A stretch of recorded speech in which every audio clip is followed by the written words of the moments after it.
শিক্ষার্থী বন্ধুরা, আমরা ইলাস্ট্রেটর কিভাবে প্যারাগ্রাফ টেক্সট তৈরি করতে হয় আমরা ইতিপূর্বেই তা শিখেছি। এবার আমরা দেখব যে আমরা আমাদের প্যারাগ্রাফ টেক্সটকে কিভাবে একাধিক কলামে কনভার্ট করতে পারি, অর্থাৎ আমাদের যে টেক্সট আছে সেই টেক্সট যদি একাধিক কলাম করতে চাই তাহলে ইলাস্ট্রেটরে কি প্রক্রিয়ায় তা করতে হবে আমরা এবার তা শিখব।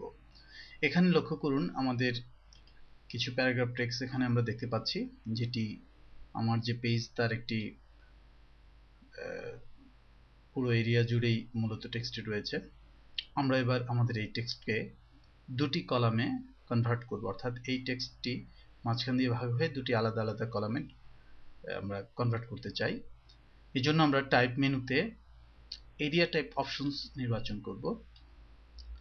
এবার আমি প্রথমে প্রিভিউ বাটনটি চাপ দিয়ে নিচ্ছি। প্রিভিউ যে অপশনসটি আছে এটি টিক দিয়ে নিচ্ছি, কারণ হচ্ছে আমি কি পরিবর্তন করছি সেটি আমি এখানে দেখতে চাই। আমি এটি ক্যান্সেল করে আমি আমার যে পেজটিকে আছে একটু ডানে নিয়ে আসি, এতে করে ডেমনস্ট্রেশনের সুবিধা হবে। আমি পুনরায় টাইপের এরিয়া টাইপ অপশনস যে ডায়লগ বক্সটি রয়েছে সেটি আমি নিয়ে আসছি type menu area type options sub menu নির্বাচনের মাধ্যমে। এবার আমি প্রিভিউ অপশনসটি টিক দিচ্ছি। আমি এবার এর কলাম যেহেতু দুটি কলাম করতে চাচ্ছি, সুতরাং আমি নাম্বার অফ কলামসে এখানে 2 করে দিচ্ছি। লক্ষ্য করুন আমার টেক্সট দুটি কলামে ডিস্ট্রিবিউটেড হয়েছে। আমি চাইলে আরও যদি কলাম বাড়াতে চাই তাহলে এখান থেকে আমি তা করতে পারি। এখানে 3টি কলাম হয়েছে। সুতরাং আমরা যারা নিউজ পেপার বা এই ধরনের কোনো ফরম্যাটে কাজ করতে চাই সেক্ষেত্রে আমরা অবশ্যই এই কলাম সেটিং নিয়ে কাজ করব।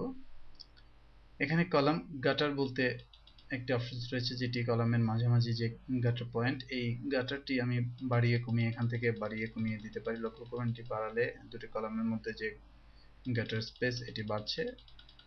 আমি এটি কমিয়েও নিতে পারি। এভাবে আমি আমার কলাম নির্বাচন হয়ে গেল, অর্থাৎ আমি যেভাবে কলামটি চাচ্ছি সেভাবে কলামটি যদি হয়ে যায় আমি এবার ওকে বাটন চেপে বেরিয়ে আসলে আমার এই কলামের ইনফরমেশন আমি যেভাবে দিয়েছিলাম এবং যেভাবে ওরিয়েন্টেশন ছিল সেভাবে এটি হবে। এখন আমি যদি এখানে কোনো কিছু এন্ট্রি করি বা কোনো কিছু লিখি তাহলে এটি আমার এই কলামে কন্টিনিউ করে এখান থেকে যদি অতিরিক্ত টেক্সট হয় সেটি এই কলামে চলে যাবে এবং এখানে অতিরিক্ত টেক্সটটি এই কলামে চলে আসবে। লক্ষ্য করুন এখানে কলামের এরিয়া বাড়ছে, তার অর্থ হচ্ছে আমার যে ইনসারশন হচ্ছে সেটি মূলত এটিকে